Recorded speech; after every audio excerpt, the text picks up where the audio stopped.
Ozone क्या है? Ozone भी ये है एक गैस है, ओजोन भी एक गैस है, ओजोन एक गैस है। यह गैस है लेकिन ये ऑक्सीजन का ही एक रूप है, यह गैस ऑक्सीजन का रूप है। ओजोन गैस एक ऑक्सीजन का रूप है।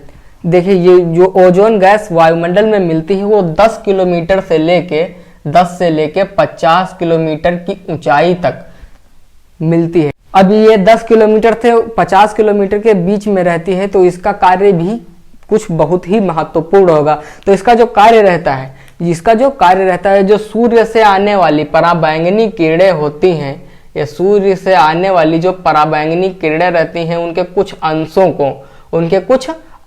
को अवशोषित कर लेती है। जो सूर्य से आने वाली पराबैंगनी किरणें रहती हैं उनके कुछ अंशों को ये जो ओजोन गैस रहती है वो उसको अपनी तरफ खींच लेती है।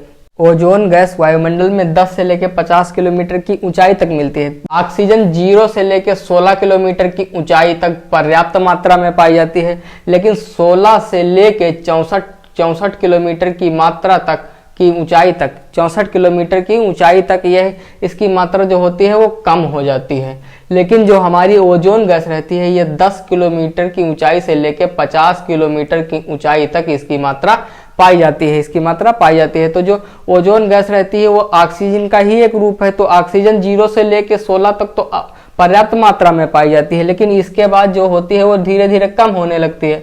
लेकिन जो हमारी ओजोन गैस रहती है इसकी स्टार्टिंग ही 10 किलोमीटर से लेकर होती है और कहाँ तक जाती है? 50 किलोमीटर की ऊंचाई तक इसकी मात्रा जाती है। तो जो हमारी ओजोन गैस रहती है ये बहुत ही महत्वपूर्ण कार्य करती है। महत्वपूर्ण कार्य क्या करती है? क्योंकि ये जो सूर्य से आने वाली तेज हानिकारक पराबैंगनी किरणें रहती हैं, जो सूर्य से आने वाली हानिकारक और तेज पराबैंगनी किरणें रहती हैं उनके कुछ अंशों को, जो बहुत ही घातक होती हैं, उनके कुछ अंशों को यह अवशोषित कर लेती है। ओजोन गैस रहती है ये हमको हानिकारक किरणों से बचाती है। अब जो पराबैंगनी किरणें, हानिकारक पराबैंगनी किरणें आती हैं वो हमारे यहाँ तक, हमारी पृथ्वी तक आकर हमारे अंदर, शरीर के अंदर कैंसर जैसी घातक बीमारियों को पहुंचाती हैं। जो पराबैंगनी किरणों के कारण ही जो पृथ्वी तक आती हैं, इनके कारण ही हमारे शरीर के अंदर घातक बीमारियां जैसे कैंसर जैसी बीमारियां हो जाती हैं। तो इन्हीं कैंसर जैसी बीमारियों से बचाने का कार्य हमारी ओजोन गैस करती है। तो यहाँ पर ओजोन गैस को भी हम प्राण रक्षक बोल सकते हैं, क्योंकि हमारे प्राण की रक्षा करते हैं। कैंसर जैसी घातक बीमारी से बहुत ही कम लोग निजात पाते हैं, तो उस कैंसर जैसी घातक बीमारी से हमको बचाने वाली ओजोन गैस ही है। तो हम इसको यहाँ पर प्राण रक्षक गैस भी बोल सकते हैं।